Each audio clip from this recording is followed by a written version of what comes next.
Olá, galera do nono ano, tudo bem? Saudade já de vocês. Hoje nós vamos avançar um pouco mais a ideia de radicais. Nós entendemos os radicais, como fatorar, como fazer a estimativa, alguns problemas que envolviam eles, que era do carro, do cubo. Mas nós vamos começar agora operações com radicais. A primeira operação que nós vamos ver com radicais é a soma e a subtração.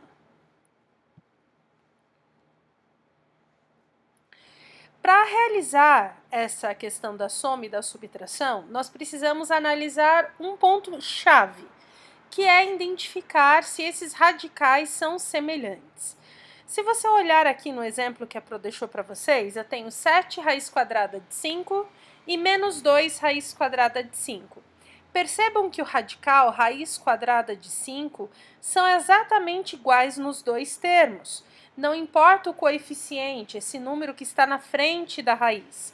O valor do radical é que indica se eles são semelhantes ou não.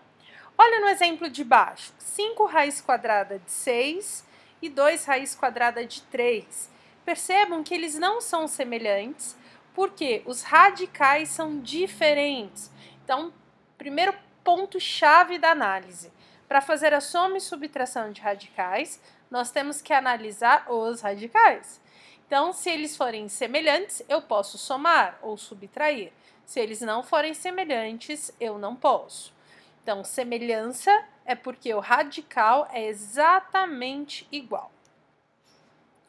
Quando a gente pensa nessa questão, eu tenho alguns exemplos aqui para a gente ver.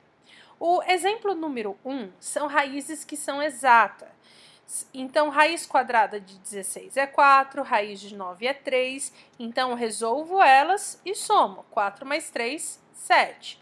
A mesma coisa acontece no exemplo 2. Raiz de 49 é 7, raiz quadrada de 25 é 5.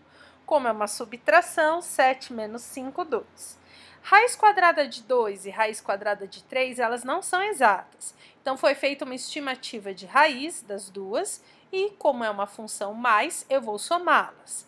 No exemplo 4, 5 e 6, é soma olhando os radicais.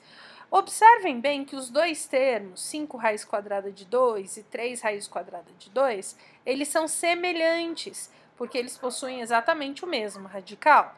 Então, para resolver a questão, eu somo os números que estão à frente, o 5 e o 3, e o resultado vai ficar 8 raiz de 3. Preste atenção no seguinte, percebam que nós não somamos os radicais, a gente apenas mantém. É como se fosse uma soma de polinômio, por exemplo, 2x mais 3x é 5x. Percebeu que o x se manteve? É a mesma ideia que a gente aplica aqui. Então, raiz quadrada de 2 e raiz quadrada de 2, quando estão se somando, eu somo o 5 e o 3 e mantenho raiz quadrada de 2. A mesma coisa na subtração, ó. 6 raiz cúbica de 5 e 2 raiz cúbica de 5. Como são semelhantes, eu mantenho a raiz cúbica de 5 e faço a subtração. 6 menos 2, 4 raiz cúbica de 5. Olha embaixo, os três termos são semelhantes. Lembra que a Pro deixou uma observação aqui em cima mesmo desse post?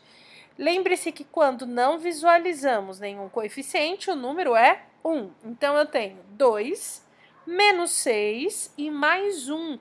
Veja que na frente da raiz quadrada de 7 não tenho nenhum número visível. E quando isso acontece, o que está ali escondidinho é o número 1. Mantemos a raiz de 7, que é uma raiz semelhante, e somamos 2 menos 6 mais 1. Somando os valores, vai ficar menos 3 raiz quadrada de 7, tá bom? Até mais, tchau, tchau.